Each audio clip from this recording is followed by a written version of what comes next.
No suelo enviar este tipo de relatos a los podcasts que escucho. Soy un tipo bastante escéptico en general. Crecí cazando, pescando y acampando. He pasado gran parte de mi vida en la naturaleza, así que no me asusto con facilidad. Pero hace unos 4 años me ocurrió algo que nunca he podido explicar, y honestamente, me descolocó por completo. En 2022, trabajaba en una cuadrilla de topografía para una empresa de gasoductos de gas natural. Estábamos realizando los estudios preliminares de ruta en el condado de Randolph, en Virginia Occidental. Es una zona de montañas escarpadas, desfiladeros profundos, vegetación densa y prácticamente deshabitada. Nuestro trabajo consistía en recorrer a pie las posibles rutas del gasoducto, tomar lecturas de GPS, marcar accidentes geográficos y evaluar el terreno para los ingenieros. Operábamos en 2 equipos de 2 o 3 personas y pasábamos la mayor parte del tiempo abriéndonos paso a machetazos por lugares que no habían visto una huella humana en años. Mi compañero era un tipo llamado Cal. Tenía 20 y tantos años. Era callado pero excelente en su trabajo. La clase de persona que quieres tener al lado en un terreno difícil porque nunca se queja y siempre presta atención. Estábamos trabajando a lo largo de una línea de cumbre que descendía abruptamente hacia el norte, hacia una cuenca de bosque primario, repleta de viejos álamos y abetos gigantescos. Era octubre, a finales de la tarde, y la luz adquiría esa cualidad dorada y lateral que tienen las montañas cuando el sol empieza a ocultarse detrás de la siguiente cordillera. Llevábamos unas 6 horas caminando y nos preparábamos para dar por terminada la jornada cuando Cal se detuvo delante de mí y levantó el puño. Esa era nuestra señal para congelarnos en el sitio. Pensé que había avistado un oso. Habíamos visto rastros todo el día, excrementos y marcas de garras en los troncos. Pero Cal señaló hacia abajo, hacia la hondonada, sin pronunciar una sola palabra. Me acerqué a él en absoluto silencio y miré. A unos 70 u 80 metros por debajo de nosotros, parado justo en el hueco entre 2 enormes abetos, había algo. Mi primera impresión fue que se trataba de una persona, tal vez un hombre vestido de gris, como con un traje ceñido al cuerpo. Era alto, bastante más de 1,80 metros, muy delgado y completamente erguido. Pero en el mismo instante en que la palabra persona cruzó mi mente, la parte más instintiva de mi cerebro me dijo que no. Esa era la respuesta equivocada. Los brazos eran extraordinariamente largos. Le colgaban a los costados y juraría que casi tocaban el suelo. La cabeza era notablemente pequeña en relación con el resto del cuerpo, o tal vez el torso estaba tan estirado que la hacía parecer diminuta. No sabía cómo procesarlo. Estaba allí, completamente inmóvil, orientado hacia nosotros. Su postura era extremadamente rígida. Cal susurró: ¿Qué crees que sea eso? Sacudí la cabeza. No tenía una respuesta para eso. Nos quedamos observándolo. Calculo que estuvimos inmóviles durante 2 minutos sólidos, sin que ninguno de los dos se moviera o dijera una palabra. La figura permanecía allí con una paciencia desconcertante. Era vagamente humanoide, pero se notaba a leguas que no pertenecía a este mundo. De repente, se movió, y esa parte hizo que me quedara con la boca abierta porque jamás había visto a nada ni a nadie moverse de esa manera. Dio un paso desencajado hacia la izquierda.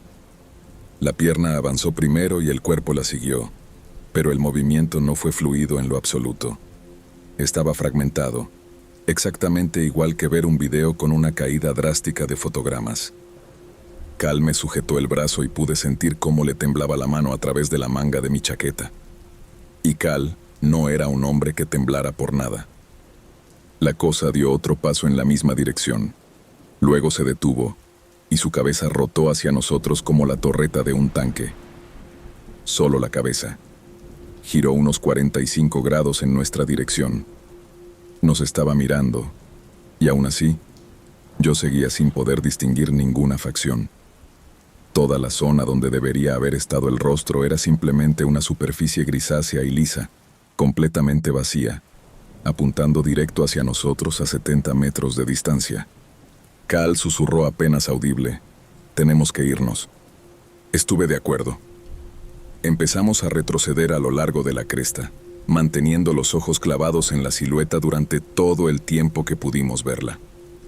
Tras unos 30 segundos de caminata hacia atrás, la propia topografía del terreno la ocultó de nuestra vista. En ese momento nos dimos la vuelta y caminamos a paso rápido hacia la camioneta. No hablamos hasta que estuvimos dentro del vehículo, con las puertas aseguradas y el motor en marcha. Cuando ya íbamos como a 1 kilómetro por el camino de grava, Cal me preguntó qué pensaba yo que era eso. Le respondí que no tenía la menor idea. Me preguntó si creía que era una persona, alguien con un disfraz o un traje especial. De eso sí estaba seguro, y le dije que no. No creía que fuera humano en absoluto. Él coincidió conmigo. Me confesó que lo que más le había perturbado era la cara, o mejor dicho, la ausencia de ella. Me dijo que cuando la cosa giró la cabeza hacia nosotros, él la había estado observando directamente a través de la mira telescópica de su rifle. En esa cara no había nada. Era una superficie totalmente lisa, como concreto viejo que ha sido pulido y desgastado por el tiempo. Cal me miró y me dijo: «No quiero volver a pisar esta sección jamás». Al día siguiente le dije al director del proyecto que necesitábamos desviar la ruta del gasoducto debido a complicaciones severas del terreno. Los problemas de relieve son tan comunes en esa zona que la excusa no levantó ninguna sospecha. Así que, al día de hoy, no sé qué fue lo que vimos. Le he dado 1000 vueltas en la cabeza. Lo he buscado incansablemente en internet a lo largo de los años. Lo más cercano que he encontrado en los foros son conceptos como el crawler pálido o los gigantes del bosque, pero ninguno encaja a la perfección. Esta entidad era mucho más rígida. Se sentía más como algo que intentaba imitar a una criatura viva que como un ser vivo real. Solo añadiré una cosa más. Cerca de 1 mes después de nuestro avistamiento, estaba en una gasolinera en Elkins, que es el pueblo real más cercano a la zona donde operábamos. Escuché por casualidad a 2 tipos vestidos con ropa de camuflaje de caza en la bomba de al lado.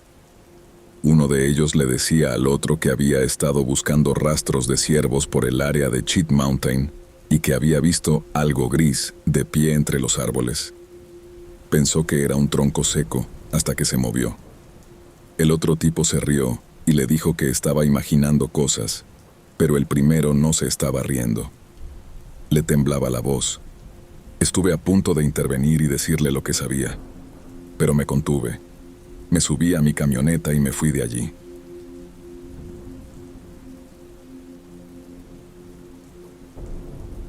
Antes de empezar, necesito aclarar un par de cosas porque la gente siempre me hace las mismas preguntas. Sí, soy mujer. Sí, trabajo en la inspección de líneas de alta tensión. Y sí, la gran parte del tiempo trabajo completamente sola. Cuando estoy en el terreno, siempre llevo un arma de fuego conmigo. Mi trabajo me lleva a zonas extremadamente remotas, donde hay osos negros, y de vez en cuando, algún terrateniente con muy mal genio. No la llevo por paranoia. La empresa nos lo exige explícitamente a los técnicos de campo que operamos en solitario en territorio de osos. De hecho, solo he tenido un encuentro real con una víbora cabeza de cobre que me hizo agradecer el llevar algo encima que hiciera más ruido que mi propia voz. Llevo unos 8 años en esto y he visto bastantes cosas extrañas en la densidad del bosque. Cosas como restos de animales dispuestos de formas extrañas, casi intencionales, o estructuras antiguas que no aparecen en ningún mapa, chimeneas de piedra que se sostienen solas donde alguna vez hubo una cabaña, o sótanos subterráneos con las puertas de madera intactas que te harían jurar que alguien los estuvo usando hace poco, a pesar de que la propiedad habitada más cercana esté a kilómetros de distancia. Una vez incluso encontré un autobús escolar abandonado en medio de la nada, a más de 1 kilómetro de la carretera más cercana, completamente desmantelado y con árboles jóvenes brotando a través del suelo de metal. Aún se notaba dónde habían estado los asientos. No tenía parabrisas, pero el espejo retrovisor seguía en su sitio. Cuando pasé por el lado y vi mi propio reflejo, casi grito del susto. Las zonas rurales de los Apalaches están llenas de cosas que no tienen sentido. Uno aprende a tomar notas, reportar lo que sea estrictamente relevante para el tendido eléctrico y seguir caminando. Pensé que ya había visto lo más extraño que esas montañas podían ofrecer. Me equivocaba. Otoño de 2021. Me encontraba inspeccionando un tramo de la línea de transmisión que atraviesa una zona bastante remota del condado de Pocahontas, en Virginia Occidental. Esto es alta montaña, un terreno escarpado, con elevaciones que superan los 1200 metros en algunos puntos, cubierto por un espeso bosque de frondosas que en octubre se tiñe de rojo y dorado. Desde la distancia se ve hermoso, pero de cerca es simplemente una muralla de árboles en todas direcciones. Hay hectáreas y hectáreas de bosque nacional protegido y muy poca gente. Puedo pasar días enteros sin cruzarme con un solo ser humano. A veces eso es agradable, pero otras veces no tanto. Mi tarea ese día era recorrer una sección del Right of Way, el corredor despejado que queda justo debajo de las torres de alta tensión, para comprobar que la vegetación no invadiera los cables, buscar postes dañados o cualquier anomalía que requiriera una cuadrilla de mantenimiento. Es un trabajo tan monótono como suena. Caminas, miras hacia arriba, tomas fotos y registras los datos en una tableta. El corredor mide unos 30 metros de ancho, así que básicamente caminas por una franja despejada, flanqueada por una pared vegetal impenetrable a ambos lados. Es como avanzar por un pasillo interminable con muros vivos. Llevaba caminando desde las 7 de la mañana. Eran cerca de las 2 de la tarde cuando noté que algo no andaba bien. Me encontraba en un tramo donde el terreno descendía hacia el este, formando una especie de hondonada. La línea de árboles en ese lado era un bosque espeso de hayas y membrillos con mucha maleza. Me detuve a fotografiar un poste ligeramente inclinado cuando capté movimiento por el rabillo del ojo, ladera abajo, entre los árboles. Giré la cabeza esperando ver un ciervo, pero lo que vi no era un animal. Había una figura de pie, a unos 50 metros de mí, justo en el borde de la arboleda, donde las sombras eran más densas. Estaba erguida sobre 2 piernas y era alta. Más alta que cualquier persona que haya visto en mi vida. Y no me refiero a la estatura de un jugador de baloncesto. Me refiero a una altura proporcionalmente errónea. Tenía unas extremidades larguísimas. Los brazos le colgaban mucho más abajo de donde deberían estar las rodillas. Y era extremadamente delgada, con un tono grisáceo tan similar a la corteza de las hayas que casi no la distingo. Estaba allí quieta, ligeramente ladeada, como si estuviera inclinándose para mirar alrededor de un tronco sin llegar a dar un paso fuera de la sombra. Me quedé helada. Mi primer pensamiento, y sé que suena ridículo, fue que alguien había colocado un maniquí en el bosque como una broma. Las proporciones eran tan antinaturales que mi cerebro intentaba catalogarlo como algo artificial, algo fabricado por el hombre. Los brazos eran demasiado largos y la cabeza demasiado pequeña en relación al cuerpo estirado. No alcancé a distinguir facciones. Era solo una silueta gris pálida recortada en la penumbra. Y entonces, se movió. Desplazó el peso de una pierna a la otra, y la forma en que lo hizo fue lo que realmente me aterrorizó. Cuando una persona cambia de postura, todo su cuerpo se ajusta de forma fluida. Las caderas, los hombros, la cabeza, todo fluye a la vez porque así funciona nuestro esqueleto. Esta cosa no hizo eso. Sus partes se movían de manera independiente. Las piernas se desplazaron, pero el torso permaneció completamente rígido. Un instante después, la parte superior del cuerpo pareció alcanzar al resto en un movimiento espasmódico, retrasado, idéntico al de un robot o una marioneta de hilos. Llevé la mano a la funda del arma. Honestamente, no sé por qué lo hice. Dudo mucho que un calibre 9 milímetros hubiese servido de algo si esa cosa arremetía contra mí, pero fue un acto reflejo. Seguí mirando. La figura volvió a cambiar de posición y giró. Y cuando digo que giró, me refiero a que todo su cuerpo rotó para quedar de frente a mí, pero su cabeza permaneció fija en mi dirección en todo momento. El cuerpo giró debajo de una cabeza que ya me estaba mirando. No sé cómo más describirlo. La cabeza simplemente no se movió. El torso se enroscó por debajo para alinearse con ella. Ese duelo de miradas duró unos 15 segundos. Podía escuchar el sonido de mi propia respiración y el zumbido eléctrico de los cables sobre mí, pero nada más. No había viento, no había pájaros. El bosque se había quedado en un silencio absoluto. Fue entonces cuando la cosa dio un paso hacia atrás, adentrándose en la maleza, y la perdí de vista. No caminó para alejarse. Simplemente retrocedió hacia la penumbra, de la misma forma en que la vegetación parece tragarse las cosas. Me fui de allí.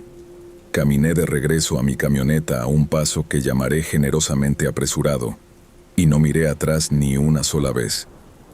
Deseaba correr con todas mis fuerzas, pero la parte racional de mi cerebro me advirtió que correr por un terreno tan irregular cargando equipo era la forma más fácil de tropezar y fracturarme un tobillo. Y quedarme inmovilizada allí fuera, sola, con esa cosa en la espesura, no era una opción que estuviera dispuesta a contemplar. Tardé unos 20 minutos en llegar al vehículo. Los 20 minutos más largos de mi vida. Cada ruido en el follaje, cada ardilla entre las hojas muertas, cada rama que crujía bajo mis botas me disparaba el ritmo cardíaco. En cuanto subí a la camioneta, cerré los seguros de las puertas antes incluso de encender el motor, algo que jamás había hecho antes y que no he vuelto a hacer desde entonces. Conduje hasta la oficina del distrito y le dije a mi supervisor que había completado la sección. Mentí. Me faltaba casi 1 kilómetro por revisar. Regresé 2 días después para terminar el tramo en plena luz del día, pero esta vez me aseguré de llevar a un compañero de trabajo conmigo. No le di explicaciones. Él pensó que solo quería compañía, y preferí dejarlo así. No he vuelto a ver a esa entidad. He pasado por esa misma sección varias veces desde entonces, pero cada vez que cruzo ese pasillo bajo las torres, se me eriza el vello de los brazos y acelero el paso involuntariamente. Me paso el tiempo escaneando la línea de árboles en lugar de revisar los postes. Mi cuerpo recuerda perfectamente lo que mi mente intenta olvidar. Algo vive en esos bosques. Es alto, es gris, se mueve mal y se queda observando.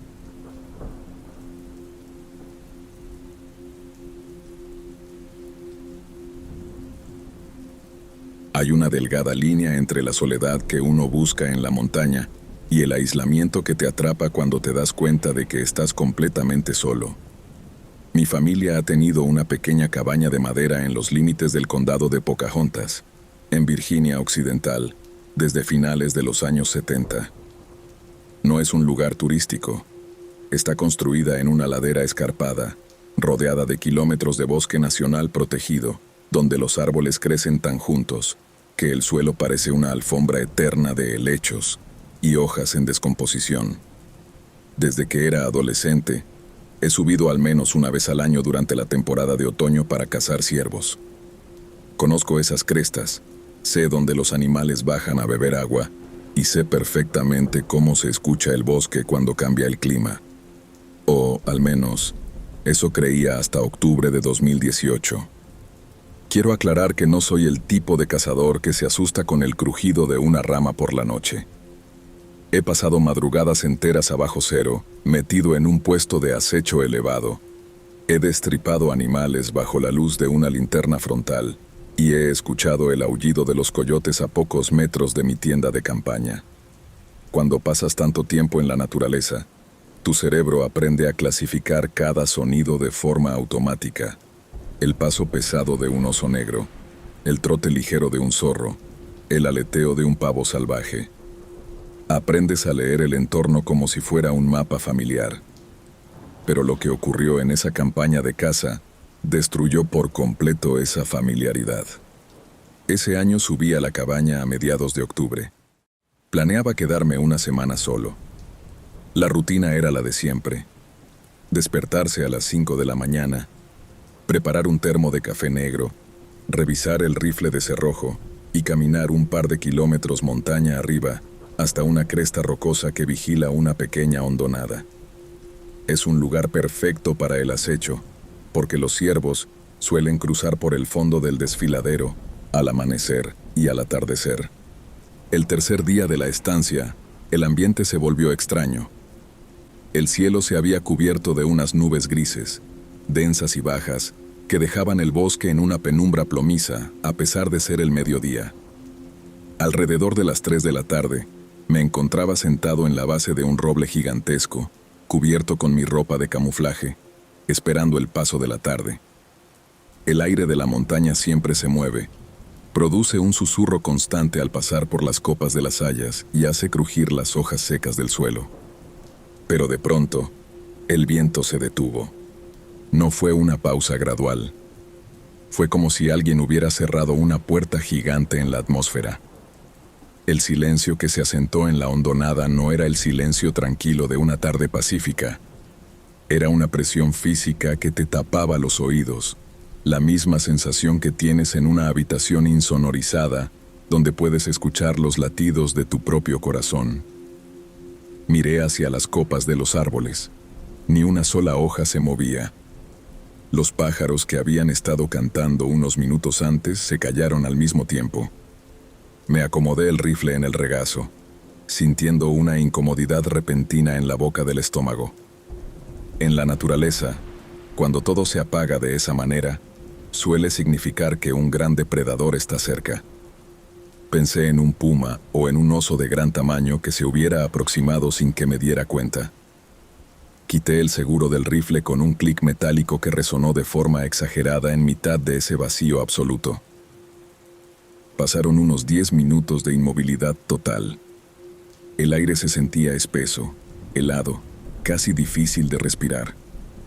Y entonces, escuché el sonido ladera abajo. No fue el crujido de un paso. Fue el ruido de una rama verde y gruesa de haya siendo triturada a unos 60 metros de distancia, entre la niebla baja del desfiladero. Fue un sonido seco y violento, el ruido que hace la madera viva cuando se quiebra bajo una fuerza inmensa y deliberada, como si algo la estuviera doblando con las manos solo para ver cómo se rompía. Apoyé el rifle en una raíz expuesta y miré a través de la mira telescópica, apuntando hacia la hondonada. Ajusté el aumento para perforar la penumbra entre los troncos grises. Al principio, solo vi la confusión habitual de ramas y maleza muerta. Pero luego, la óptica del rifle se enfocó en algo que rompió por completo el paisaje. Justo detrás del tronco de una haya joven, en el borde donde la ladera se volvía más profunda, había una silueta de pie. Mi cerebro tardó varios segundos en intentar catalogar lo que estaba viendo porque las dimensiones no tenían ningún sentido. Parecía un poste de madera cenicienta, pero estaba erguida sobre dos extremidades larguísimas que se hundían en los helechos. La criatura se elevaba a una altura absurda, mucho más allá de los 2 metros. Era tan delgada, tan increíblemente estirada, que parecía un esqueleto cubierto por una tela gris pálida y seca. El color de su piel era idéntico al de la corteza de los árboles mojados por la humedad de los Apalaches, pero la textura era completamente lisa, desprovista de musgo, nudos o cualquier marca de la naturaleza.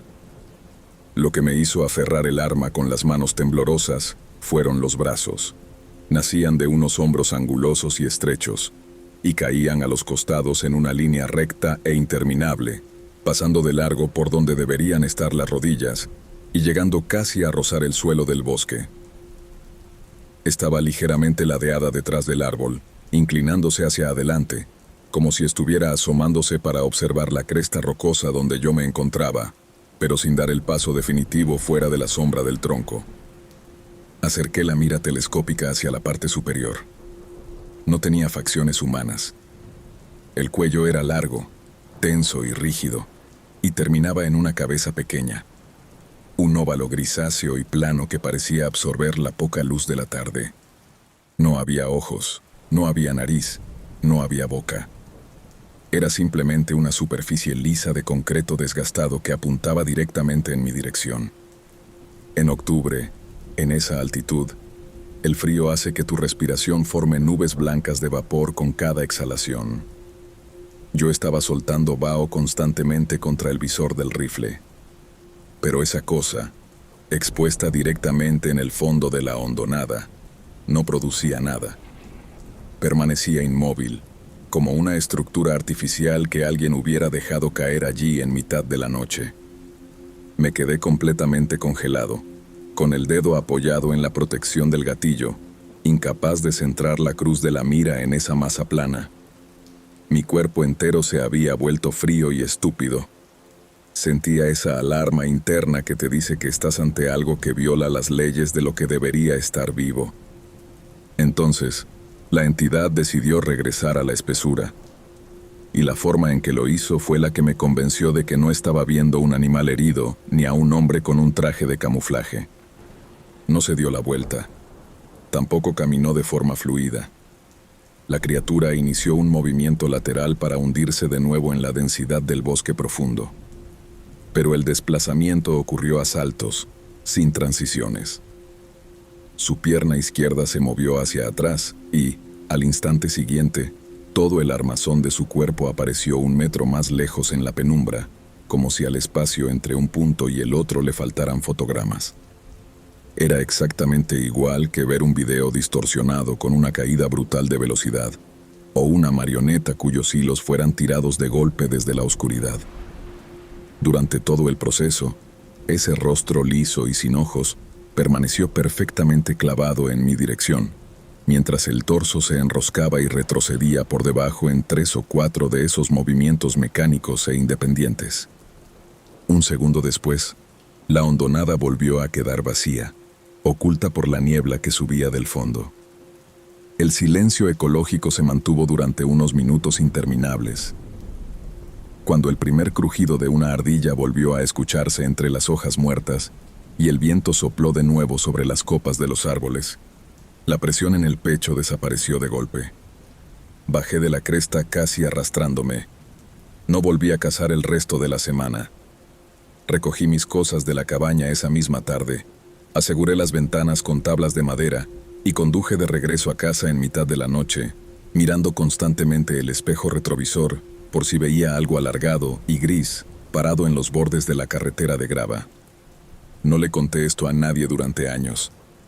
En los pueblos de montaña, si empiezas a decir que viste un poste gris sin rostro, que se mueve como un robot entre las hayas, la gente del bar simplemente te mira de reojo, deja de invitarte a las cacerías y asume que te ha pegado el delirio de la altitud. Vendimos la cabaña familiar en 2021 a unos compradores de fuera del estado. A veces me pregunto si ellos también habrán aprendido a mirar la línea de los árboles cuando el viento se detiene por completo en la tarde, y si habrán notado que algo muy alto y muy rígido se pasa los otoños, observando cómo intentamos jugar a ser los únicos depredadores de la montaña.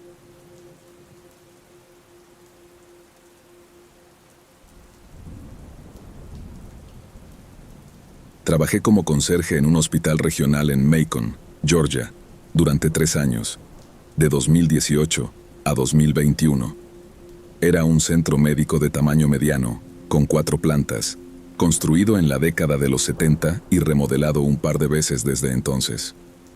Mi turno era el nocturno, de 10 de la noche a 6 de la mañana, y yo era el encargado de limpiar las áreas comunes, pasillos, salas de espera, la cafetería y el ala administrativa. No me ocupaba de las habitaciones de los pacientes. De eso se encargaba un equipo externo contratado para el turno diurno. Por lo tanto, yo nunca estaba en las zonas donde se atendía a los enfermos graves o a las personas en agonía.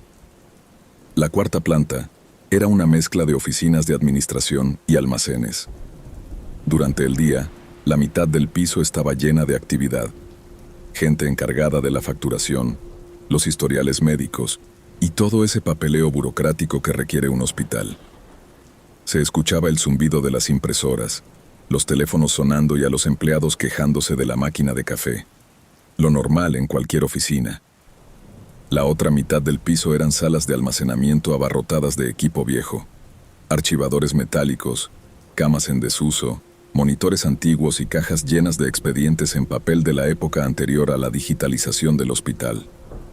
De noche, toda la planta se quedaba completamente desierta. Las oficinas se cerraban con llave y las luces principales se apagaban.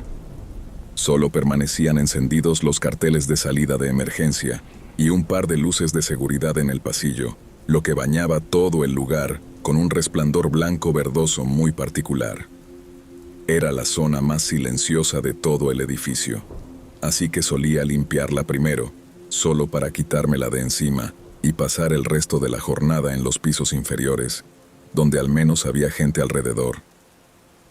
Los pasos en la penumbra. Llevaba unos 6 meses en el empleo cuando, alrededor de las 11:30 de la noche, me encontraba fregando el suelo del pasillo central de la 4ª planta. De pronto, escuché que una puerta se cerraba en algún punto más adelante. Fue un clic suave, el sonido típico de alguien que arrastra una puerta para cerrarla con cuidado. Levanté la vista, pero todas las puertas del pasillo estaban cerradas, tal y como permanecían siempre a esa hora.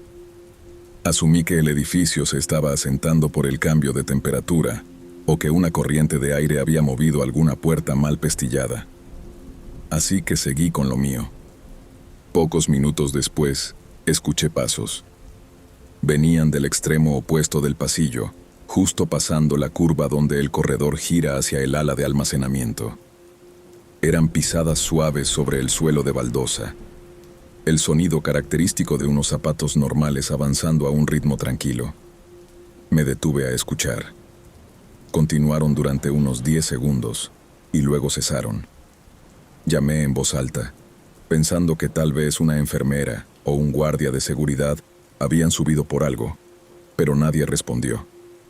Rodeé la esquina para revisar el ala de almacenamiento, pero el pasillo estaba desierto, iluminado únicamente por ese brillo verdoso de la señal de salida. Todas las puertas estaban cerradas. Probé un par de manivelas y comprobé que seguían bajo llave.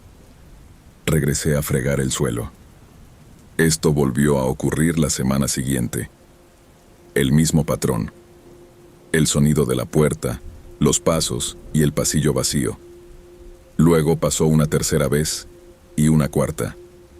Una noche le comenté el asunto al personal del turno nocturno de manera casual. ¿Alguien suele subir a la 4ª planta a estas horas? Las enfermeras me dijeron que no. Los de seguridad explicaron que hacían rondas allí arriba una vez por turno, pero nunca a las horas en que yo escuchaba los ruidos. Uno de los guardias más veteranos me clavó la mirada al oír el comentario y me preguntó, ¿la has escuchado a ella? Le respondí, ¿escuchar a quién? Me contó que la gente llevaba años escuchando a una mujer en el 4º piso, pasos, puertas que se abrían y a veces una voz susurrando. Dijo que un par de enfermeras nocturnas incluso la habían visto en el pasillo cerca del ala de almacenamiento. La describió como una mujer de mediana edad, vestida con una blusa blanca y una falda oscura, ropa de oficina, pero de una década anterior. Caminaba por el pasillo, giraba en la esquina y desaparecía. Una de las enfermeras le había asegurado que la siguió tras doblar la curva y solo encontró el corredor vacío y todas las puertas atrancadas. El guardia me confesó que nadie sabía con certeza quién era. A lo largo de los años se había hablado de investigar si alguien había fallecido en el edificio. No un paciente, sino algún empleado que hubiera sufrido un ataque al corazón o un derrame cerebral en su escritorio. Una enfermera anciana, que trabajaba en el hospital desde los años 80, le había dicho a ese guardia que creía que el espectro era una empleada de facturación llamada Ruth Ann, quien trabajó en la 4ª planta a finales de esa década y falleció repentinamente. No estaba segura de si había muerto en el hospital o en su casa, y no recordaba el apellido, por lo que no había forma de confirmarlo, pero la descripción encajaba a la perfección. Cabello oscuro, blusa blanca, ropa formal de oficina. La recordaba porque esa mujer siempre vestía con mucha elegancia, mucho más que el resto del personal administrativo, como si fuera a la iglesia todos los días, en lugar de sentarse frente a una computadora. El guardia de seguridad me dijo que en su momento pensó en indagar más en los registros, pero que finalmente decidió dejarlo estar. «Lleva aquí más tiempo que yo», me dijo. «Si quiere caminar por el pasillo, es su problema». Respeté esa postura. Él llevaba 12 años en el hospital y era uno de esos tipos curtidos a los que muy pocas cosas en la vida lograban alterar. Y a decir verdad, a mí tampoco me molestaba. Una vez que supe de qué se trataba, o al menos lo que decía la gente, los pasos dejaron de asustarme y se convirtieron en parte de la rutina. Los escuchaba, murmuraba un saludo entre dientes y seguía pasando la fregona. Pensé que si esa mujer llevaba más de 30 años recorriendo el pasillo sin hacerle daño a nadie, no iba a empezar precisamente conmigo. Sin embargo, la vi una vez, y esa única ocasión es la razón por la que me decido a escribir esto. Ocurrió durante mi último mes en el hospital, en febrero de 2021. Me encontraba en la 4ª planta más tarde de lo habitual, cerca de la 1 de la madrugada. Había tenido que limpiar un derrame importante en la cafetería que me costó la primera hora del turno, por lo que iba retrasado y bastante molesto, que quizás fue la razón por la que no presté atención a los ruidos habituales del ambiente. Estaba terminando de limpiar cerca del recodo del pasillo, trabajando rápido, con los auriculares puestos, pero sin música. Había aprendido hacía mucho tiempo que en los pasillos vacíos de un hospital de noche nunca debes bloquear por completo tu audición. Levanté la vista en un momento dado y allí estaba ella, a unos 10 metros de distancia, parada en el corredor, justo al lado de una de las puertas de las salas de almacenamiento. Era exactamente lo que el guardia de seguridad me había descrito. Una mujer de mediana edad, de unos 40 y tantos o 50 años, con el cabello oscuro recogido en un peinado que parecía sacado de los años 80 o principios de los 90. Llevaba una blusa blanca, una falda oscura y zapatos cerrados muy sencillos. Tenía la mano apoyada en la manivela de la puerta, como si acabara de salir de la habitación o estuviera a punto de volver a entrar. Me estaba mirando y se veía sólida. Quiero que piensen bien en ese detalle. Se veía completamente real, tridimensional, como cualquier otra persona viva que te pudieras encontrar en un pasillo. Si yo no hubiera sabido que esa planta estaba desierta, si no supiera que todas las puertas estaban cerradas bajo llave, si no tuviera la experiencia de 2 años escuchando pisadas y relatos, me habría acercado a ella para preguntarle si necesitaba ayuda para encontrar algo. Así de real parecía. Nos miramos fijamente durante unos 5 segundos. Su expresión no era aterradora. No se veía enojada, ni triste, ni amenazante. Simplemente tenía el rostro de alguien que se percata de tu presencia y se muestra levemente sorprendida de encontrarte ahí, como cuando alguien entra a tu oficina sin llamar a la puerta. Luego, apartó la mirada, bajó la manivela y entró en la sala de almacenamiento. La puerta se cerró detrás de ella con ese mismo clic suave que llevaba 2 años escuchando. Caminé hacia allí y probé la manija. Estaba completamente cerrada bajo llave. Llamé a la puerta con los nudillos y dije, «¿Hola?» Nada. El silencio absoluto. Terminé mi turno y jamás volví a verla. Poco después dejé el hospital por un empleo diferente. Sigo en el mismo oficio, y todavía me pregunto quién era ella y por qué permanece atrapada en ese lugar. De más está decir que, desde entonces, creo firmemente en los fantasmas.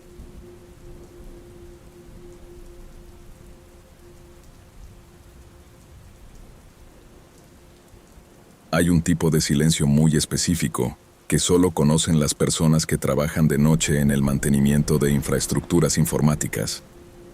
No es un silencio natural. Está tapado por el siseo constante del aire acondicionado industrial y el parpadeo de los servidores. En 2017, me contrataron para el turno de madrugada en un edificio del centro que solía pertenecer a una compañía de seguros en los años 70. Es una estructura de hormigón y ventanas ahumadas, con esa arquitectura pesada de la época. Mi trabajo consistía básicamente en monitorear los servidores de datos en el sótano 2 y hacer rondas por los pisos superiores para asegurarme de que los sistemas de ventilación no fallaran. Quiero aclarar que los técnicos de sistemas somos personas cuadriculadas. Vivimos de la lógica, de causa y efecto. Si un servidor falla, hay un código de error. Si un cable se calienta, salta un sensor. No dejamos espacio para la imaginación porque la imaginación no soluciona una caída de red a las 3 de la mañana. Por eso mismo, me costó casi un año admitir que el tercer piso de ese edificio tenía un problema que ningún manual de ingeniería podía explicar. El tercer piso albergaba el antiguo departamento de contabilidad. Estaba diseñado como una planta abierta. Decenas de cubículos vacíos con escritorios de formica gris, alfombras desgastadas que olían a humedad y archivadores metálicos que nadie había abierto en 3 décadas. A esa hora, las luces principales estaban apagadas. Solo quedaba la iluminación tenue de los pasillos de emergencia. Mi única tarea ahí arriba era entrar a un pequeño cuarto de racks que controlaba la telefonía de la planta, revisar los indicadores de voltaje y volver a bajar. Era una rutina de 5 minutos. La primera anomalía ocurrió a mediados de noviembre. Estaba revisando el cableado del rack cuando percibí un olor muy fuerte a tabaco de pipa. Era un aroma dulce, denso, como de tabaco de cereza vieja. En un edificio inteligente, con detectores de humo ionizados en cada esquina, y donde estaba estrictamente prohibido fumar desde hacía 20 años, aquello era absurdo. Pensé que algún vigilante de seguridad de la planta baja se había saltado las normas, así que salí del cuarto de racks dispuesto a llamarle la atención. Cuando salí al pasillo de los cubículos, el olor desapareció de golpe. No disminuyó gradualmente como pasa con el humo flotando en el aire. Simplemente dejó de estar ahí, como si hubieran cortado el flujo de aire. Recorrí la planta con mi linterna, mirando debajo de los escritorios y revisando los baños. No había nadie. El marcador de mi tarjeta de acceso confirmaba que yo era el único ser humano que había validado la entrada a esa planta en las últimas 12 horas. A la semana siguiente, el olor regresó exactamente a la misma hora, las 2:15 de la madrugada. Pero esta vez vino acompañado de un sonido. Fue el tecleo de una máquina de escribir. Un tableteo seco, rítmico, espaciado. Quienquiera que estuviera tecleando lo hacía con una lentitud deliberada, golpeando las teclas una a una. Tac, tac, tac. Luego se escuchaba el sonido metálico del carro de la máquina siendo retornado manualmente. Me quedé quieto en mitad del pasillo de cubículos. La lógica me decía que era imposible. Ahí arriba no quedaba una sola máquina de escribir desde la llegada de las computadoras IBM en los 80. Avancé hacia el origen del ruido, intentando triangularlo entre la penumbra de las divisiones de oficina. El sonido parecía provenir del cubículo número 42, al fondo de la pared norte. En cuanto di el tercer paso en esa dirección, el tecleo cesó. El silencio regresó con esa misma presión física que te tapa los oídos. Le pregunté al jefe de seguridad en el cambio de turno si los sensores de movimiento del tercer piso daban alertas falsas por la noche. El tipo, un hombre mayor que llevaba en el edificio desde la época de la constructora original, me miró por encima de sus gafas de lectura y dejó el bolígrafo sobre la mesa. ¿Estás subiendo al tercer piso a las 2? Me preguntó. Es mi horario de ronda, le dije. Hazme un favor. Adelanta la ronda a la 1 o hazla a las 4. No te quedes ahí arriba a mitad de la madrugada. No vale la pena. No me dio explicaciones sobrenaturales, y yo tampoco las pedí. En este trabajo, si empiezas a hablar de fantasmas que fuman en pipa, El Departamento de Recursos Humanos te manda a una evaluación psicológica antes del viernes. Así que simplemente seguí su consejo. Cambié mi itinerario y durante meses no volví a escuchar nada. Sin embargo, a finales de 2018, una avería en la fuente de alimentación principal me obligó a romper la regla. Hubo una subida de tensión en el sector y tuve que subir al tercer piso a las 2:20 de la mañana para reiniciar manualmente los conmutadores del cuarto de racks. Iba deprisa, con la caja de herramientas en una mano y la linterna de mano en la otra, bastante estresado por la presión del tiempo. Llegué al pasillo de los cubículos. El olor a tabaco de cereza era tan espeso que casi se podía masticar. Avancé con la linterna apagada para no gastar batería, guiándome por los letreros verdes de salida. Y entonces, al pasar junto al cubículo 42, me detuve en seco. Había un hombre sentado detrás del escritorio gris. Quiero que piensen bien en este detalle. No era una transparencia, ni una neblina flotando, ni una sombra borrosa. Era una figura completamente sólida. Llevaba una camisa blanca de manga corta con un protector de bolsillo de plástico lleno de bolígrafos, una corbata estrecha de color oscuro y un reloj de pulsera dorado con correa de metal que reflejaba la luz verde de la señal de emergencia. Tenía el cabello corto, peinado hacia un lado con gomina, y sostenía una pipa apagada entre los dientes. Estaba inclinado sobre el escritorio, revisando unos listados de papel continuo, de esos con bandas verdes y agujeros en los laterales que se usaban en las impresoras antiguas. Se veía tan real que mi primer pensamiento automático fue que la empresa había contratado a un auditor externo nocturno sin avisarme. Estuve a punto de decirle: «Disculpe, caballero, voy a cortar la energía del rack durante 5 minutos». Pero la lógica me golpeó el cerebro un segundo después. Ese escritorio estaba vacío. No tenía teléfono, no tenía computadora, no tenía papeles. El papel continuo que el hombre sostenía entre sus manos dobladas no existía. Sus dedos se apoyaban directamente sobre la formica desnuda y polvorienta del mueble. Nos quedamos en esa inmovilidad absoluta durante unos 5 segundos. El hombre no levantó la cabeza para mirarme. Permaneció concentrado en sus registros inexistentes, con esa postura rígida de la gente que pasa 10 horas al día revisando números. Lo único que se movía era el segundero de mi propio reloj. Entonces, el hombre estiró la mano derecha hacia el borde del escritorio. Hizo el gesto exacto de agarrar el carro de una máquina de escribir invisible y lo empujó. En el aire vacío resonó el chasquido metálico del retorno del carro. En ese mismo instante, la silueta desapareció. No se desvaneció en el aire. Simplemente dejó de estar ahí entre un parpadeo y el otro, como cuando apagas un monitor antiguo de tubo. El escritorio quedó completamente desierto, cubierto por la capa gris de polvo acumulado que yo mismo había visto el día anterior. Terminé el reinicio del rack en 3 minutos. Bajé las escaleras de 2 en 2 y no volví a subir a esa planta a oscuras el resto de mi contrato. Dejé la empresa unos meses después para trabajar en centros de datos modernos, de esos que se construyen desde cero con paredes de vidrio y hormigón nuevo. Sigo trabajando de noche, rodeado de servidores. Pero todavía conservo la costumbre de revisar el registro de accesos antes de hacer cualquier ronda en solitario, solo para asegurarme de que no comparto el turno con alguien que se quedó atrapado en los balances de 1974.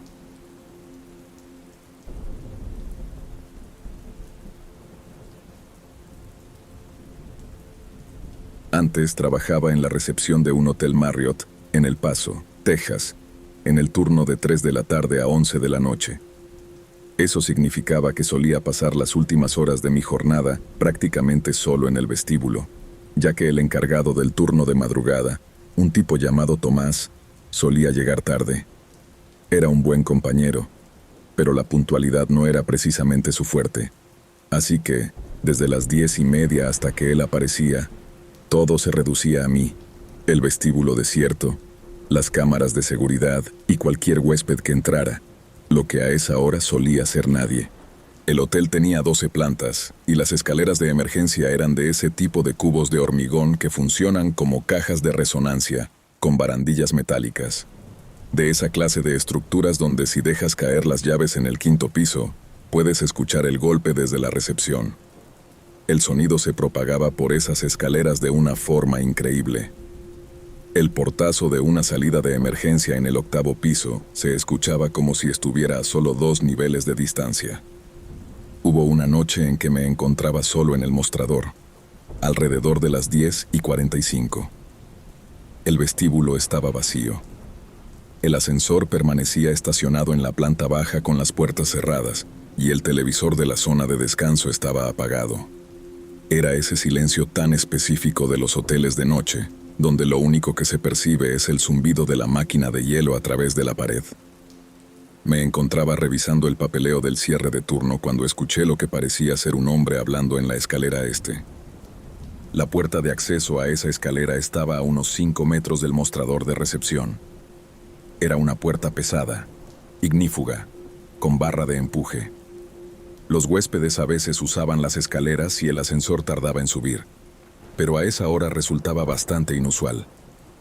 Asumí que alguien estaba en medio de una llamada telefónica y no le di mayor importancia. Sin embargo, la voz continuó. Y no era una conversación. Era una sola voz, constante e ininterrumpida, como si alguien estuviera leyendo en voz alta o recitando un texto. No lograba entender las palabras a través de la densidad de la puerta cortafuegos, pero distinguía la cadencia. Rítmica, uniforme, casi monótona. Siguió así durante probablemente 3 minutos seguidos sin hacer una sola pausa, lo cual es mucho tiempo para que alguien hable de corrido. Intenten alguna vez hablar durante 3 minutos seguidos sin detenerse y verán a qué me refiero. Uno necesita respirar, tragar saliva, pierde el hilo de lo que dice, pero esta voz no se detenía. Caminé hacia la entrada de la escalera y me quedé escuchando junto a la puerta. La voz provenía de arriba, tal vez de un par de pisos más arriba, y el eco bajaba por el hueco con un tono hueco y plano. Empujé la puerta, me asomé y llamé hacia arriba. «Hola, ¿todo bien por allá?» La voz se cortó de inmediato. Silencio absoluto. Permanecí allí escuchando durante unos 30 segundos, pero no se percibió nada más. Dejé que la puerta se cerrara y regresé al mostrador. 5 minutos después, empezó otra vez. La misma voz, la misma cadencia y en la misma escalera. En esa ocasión preferí no ir a investigar. Simplemente la ignoré. Cuando Tomás, el chico del turno nocturno, llegó alrededor de las 11:15, le comenté lo que había pasado. Escuchó un momento, dijo que no percibía nada y se encogió de hombros. Para ese momento, el sonido ya había cesado. Olvidé el incidente hasta que volvió a ocurrir una semana más tarde. Aproximadamente a la misma hora, en la misma escalera, y con lo que parecía ser la misma voz. Al día siguiente se lo mencioné a la gerente del turno diurno, y me comentó que a veces las escaleras eran utilizadas por personas sin hogar que buscaban un lugar cálido para pasar la noche, y que debería llamar a seguridad si sospechaba que había alguien allí dentro. Esa noche llamé a los guardias. Recorrieron la escalera completa, los 12 pisos, y no encontraron a nadie. Las puertas de acceso de cada planta estaban cerradas y aseguradas desde el lado de la escalera, lo que significaba que cualquiera habría necesitado una tarjeta de habitación para salir hacia algún piso. La única salida abierta era la puerta del vestíbulo que daba justo al lado de donde yo estaba, y nadie había cruzado por ahí. Esto se prolongó durante unos 2 meses.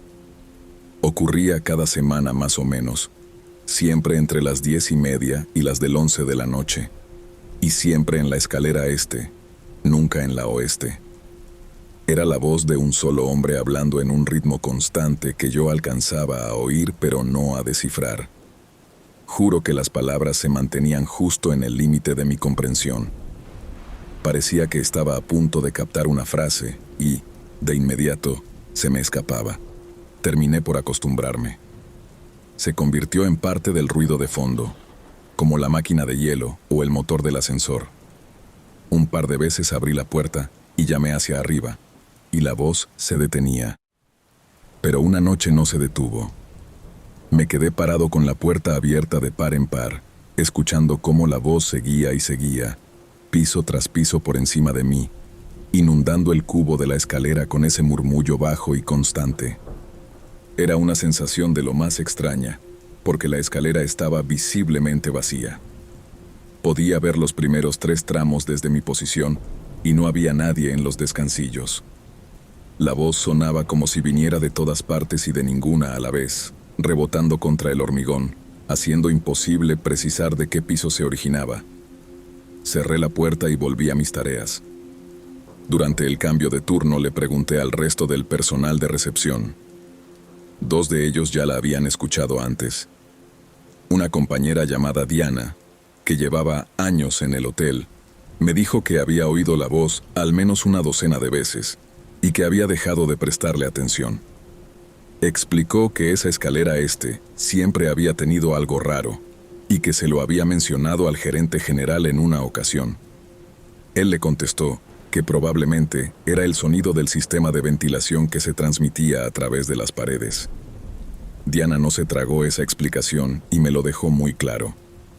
Pero también añadió que, como aquello nunca había causado un problema real, no iba a perder el sueño por eso. El otro recepcionista que la había oído era Mark, un chico que llevaba apenas unos meses. Dijo que con escucharla una vez le había bastado y que no volvía a acercarse a la escalera después de las 10 de la noche. La última vez que ocurrió fue en diciembre. Abrí la puerta de la escalera porque a esas alturas ya me había vuelto un poco descarado con el asunto y llamé hacia arriba como solía hacer. La voz se detuvo, pero tras unos 5 segundos de silencio absoluto, pronunció algo que sí alcancé a entender. Claro como el agua, como si la persona estuviera parada en el descansillo justo encima de mí. Dijo, «Sube». Cerré la puerta de golpe. Regresé a mi mostrador y no subí. No me importa qué lo estaba diciendo ni por qué.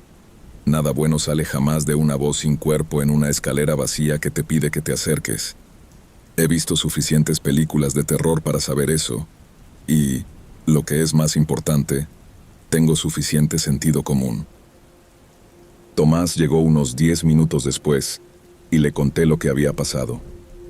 Se puso completamente pálido y me confesó que él también había escuchado la voz antes, pero que nunca había articulado nada que pudiera entender. Le pregunté si alguna vez había subido a buscar el origen y se rió, diciendo, «Hermano, ni siquiera me gusta usar esas escaleras durante el día». Tiempo después, dejé ese empleo por otro trabajo. Todavía al día de hoy espero que haya sido algún tipo de truco acústico, la forma en que el edificio canalizaba el sonido del exterior o del sistema de climatización. Pero incluso siendo así, los trucos acústicos no modulan perfectamente la palabra sube.